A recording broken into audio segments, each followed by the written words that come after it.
Geometry 10th वाला में triangle का ये पार्ट 17 है, जिसमें प्रश्नावली 6.3 का तीसरा हिसाब है। तो एक पार्ट में एक ही हिसाब बतलाएंगे।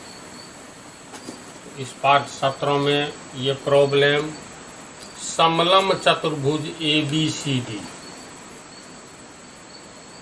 यानी ये दिया हुआ चतुर्भुज ABCD समलंब चतुर्भुज है, जिसमें AB समानांतर CD है, AB समानांतर CD है, के विकर्ण AC और BD, विकर्ण AC और BD एक दूसरे को O पर काटती है, प्रतिच्छेद करती है। दो त्रिभुजों की समरूपता कसौटी का प्रयोग करते हुए दर्शाइए कि OA बटा OC बराबर OB बटा OD। देखो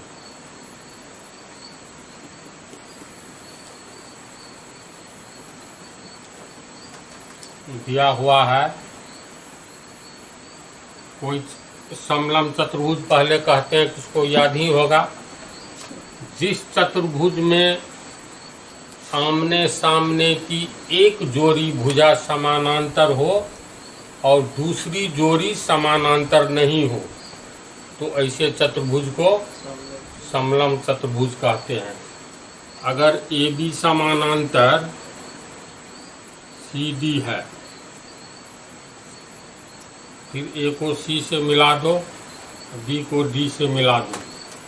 यहाँ AB समानांतर CD तो है, लेकिन AC समानांतर BD नहीं है, यानी आमने सामने की एक जोड़ी समानांतर होगी जबकि दूसरी जोड़ी समानांतर नहीं होगी, तो ऐसे चतुर्भुज को समलंब चतुर्भुज कहते हैं। ये सब पॉइंट टू सर्किल में पूरा पढ़ा दिए हैं ज्योमेट्री का बेस 53 पार्ट में, तो फिर भी याद आ गई होगी बात। तो इसमें दिया हुआ है ABCD एक समलंब चतुर्भुज है। चलो एक चित्र यहाँ भी बना लेते हैं।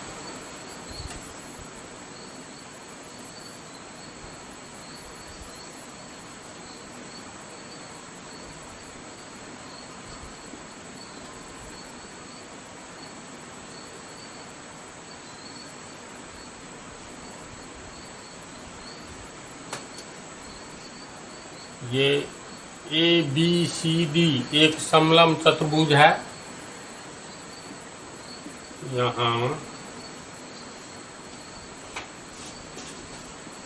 चतुर्भुज ABCD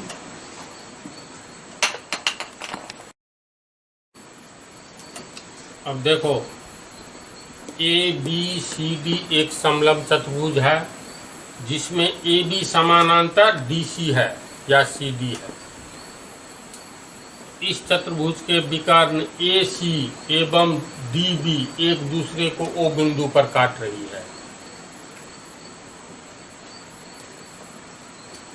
तो दो त्रिभुजों की समरूपता कसौटी का प्रयोग करते हुए दर्शाइए कि OA बटा OC बराबर OB बटा OD है। ये तो समलंब चतुर्भुज है जिसमें AB समानांतर CD है, तो इसका क्या अर्थ हुआ? ये DB विकर्ण दो समानांतर रेखा AB एवं DC के लिए ये एक तिर्यक रेखा का काम कर रहा है, तिर्यक छेदी रेखा का कर रहा है। तो चूंकि AB समानांतर DC है, इसीलिए एकांतर कोण ये अगर अल्फा होगा तो ये भी अल्फा होगा। बोलो,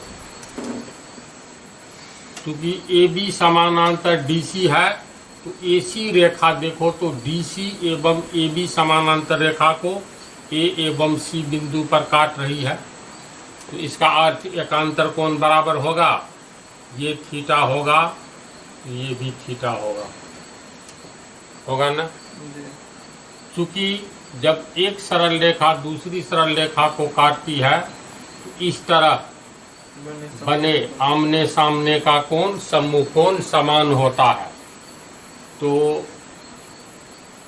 ये सम्मुख कोण, ये सम्मुख कोण, ये डेल्टा होगा, ये भी डेल्टा होगा। ये तो थ्योरम ही है, जो फर्स्ट सीरीज ऑफ थ्योरम्स में स्टार्ट ही यहीं से होता है। जब एक सरल रेखा दूसरी सरल रेखा को काटती है तो साबित करे कि आमने सामने का कोण समान होता है, अर्थात सम्मुख कोण समान होता है। तो इसमें क्या क्या निष्कर्ष निकला? चूंकि AB समानांतर CD है, इसलिए एकांतर कोण बराबर होगा। जिसमें AB समानांतर CD है, अतः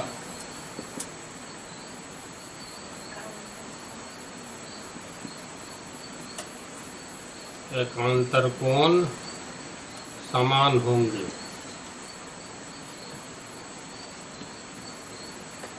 यानी अब एकांतर कोण को समान दिखा ही दो तो कोण, ये कोण हो गया कोण O बिंदु, इसको माने है ना।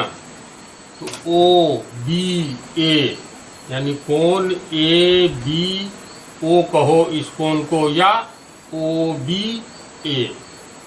तो चलो हम लोग कहते हैं कोण ABO, ये एकांतर कोण ABO, ये कोण बराबर होगा इस कोण के। तो इस कोण को क्या कहेंगे? कोण CDO या ODC। तो चलो कोण CDO बराबर अल्फा, अल्फा मान लिए हैं तो कोष्ठ में लिख देंगे माना। ये दोनों समानांतर है इसलिए एकांतर कोण बराबर है। इसके बाद पुनः आ जाओ, चलो इसको, अच्छा फिर इसमें आ जाओ, ये कोण भी एकांतर कोण है। तो कोण BAO बराबर ये कोण बराबर ये कोण, कोण DCA या DCO, यही तक हो।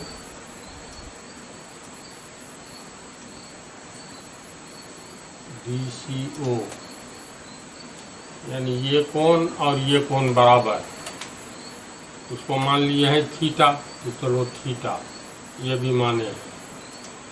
और आमने सामने वैसे भी दोनों त्रिभुज में एक एक कोण समान है तो तीसरा तीसरे के समान होगा ही। और थ्योरम से भी आमने सामने का कोण समान होगा। लिख सकते हैं तथा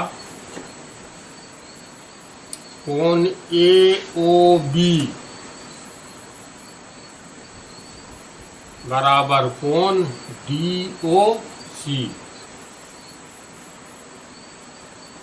बराबर डेल्टा।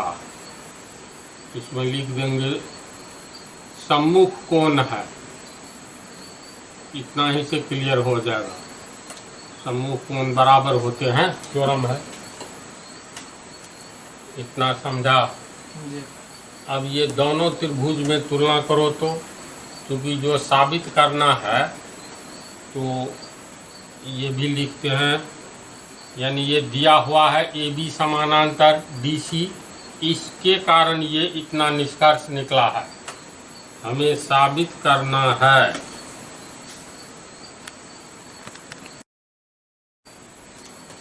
तो हम लोग को साबित करना है OA बटा OC। यानी देखो क्या साबित करना है, ध्यान दो। OA बटा OC बराबर OB बटा OD, यानी इतना बटा इतना बराबर इतना बटा इतना, ये साबित करना है। ये किस त्रिभुज में आ रहा है? OA, देखो त्रिभुज OAB में आ रहा है ना। इसके बाद OB की भी चर्चा है ना। OB भी आ रहा है OAB में। तो ये दो चर्चा है भुजा, तो ये त्रिभुज लेंगे, इसमें भी इस भुजा की चर्चा है, देख लो। इसका मतलब दोनों त्रिभुज को हम लोग समरूप करेंगे, होता है कि नहीं? तो होगा।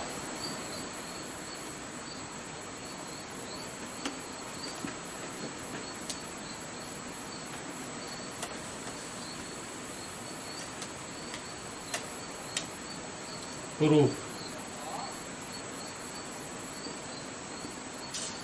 त्रिभुज OAB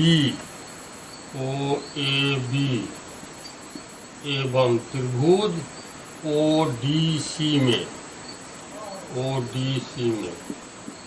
अब दोनों में तुलना करो क्या क्या बराबर है, कौन कौन सा कोण। OAB का पहले चलो, OAB का ये कोण लेते हैं, इस कोण को क्या कहेंगे, कोण OAB, कोण OAB, ये थीटा। त्रिभुज ODC में किस कोण के बराबर है, इस कोण के बराबर, इसको क्या कहेंगे, कोण OCD बराबर थीटा। पोस्ट में लिख देंगे क्यों बराबर है, तो लिखेंगे एकांतर कोण है। समझ गया, एक कोण बराबर किए। तब लो दूसरा कोण, त्रिभुज OAB पहले लिए हैं तो पहले इसी का कोण लेंगे। अब ये दूसरा ये कोण, इस कोण को क्या लिखेंगे, कोण OBA बराबर, इसमें ये है अल्फा, तो इसमें ये अल्फा है। त्रिभुज ODC में इस कोण को क्या लिखेंगे, कोण ODC बराबर अल्फा। ये भी देखो DC समानांतर AB है, इसलिए सीधी रेखा काटी किए थे, पीछे में किए थे, लेकिन अब डायरेक्ट देख लो, थोड़ा सा जगह बढ़ गया।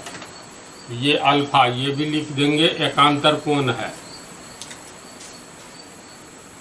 तो तीसरा कोण तीसरे कोण के बराबर होगा ही, वैसे भी सम्मुख कोण बराबर होते हैं, तो लिखेंगे कोण AOB, तीसरा कोण AOB बराबर तीसरा कोण DOC, कोण DOC बराबर डेल्टा। लिख देंगे सम्मुख कोण है।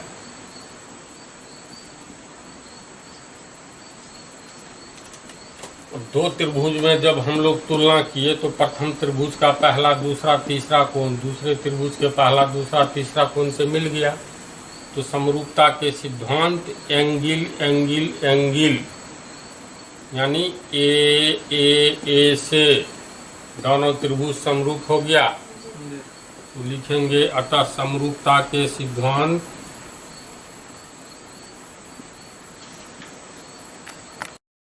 चलो देखो, अतः समरूपता के सिद्धांत ए एंगिल।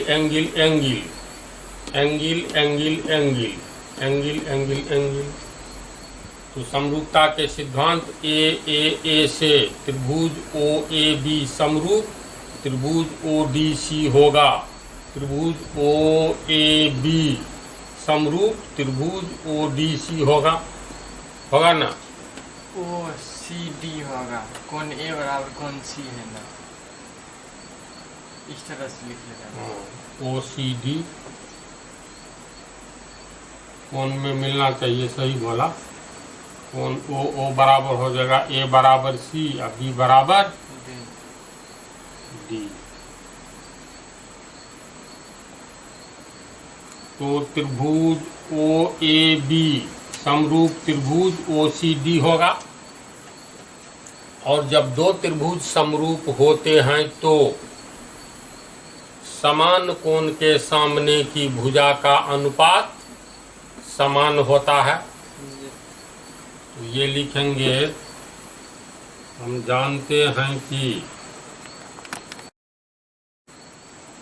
स्टार्टिंग में ही बतला दिए हैं, समरूपता का ये सिद्धांत ही है। तो हम जानते हैं कि दो समरूप त्रिभुज में समान कोण के सामने की भुजा का अनुपात समान होता है। इसलिए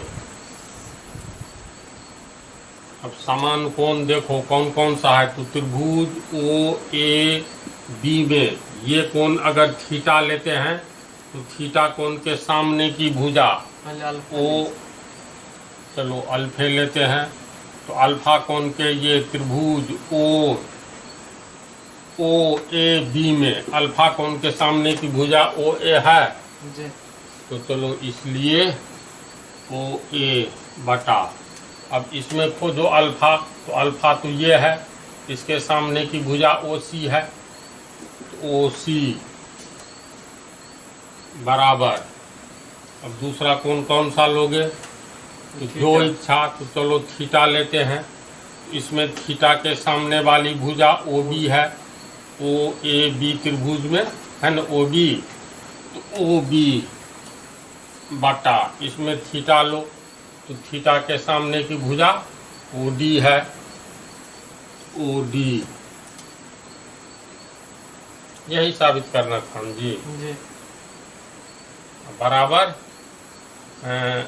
ए बी बटा डी सी भी लिख सकते हैं, लेकिन इतना ही साबित करना है, तो साबित हो गया, प्रूफ्ड।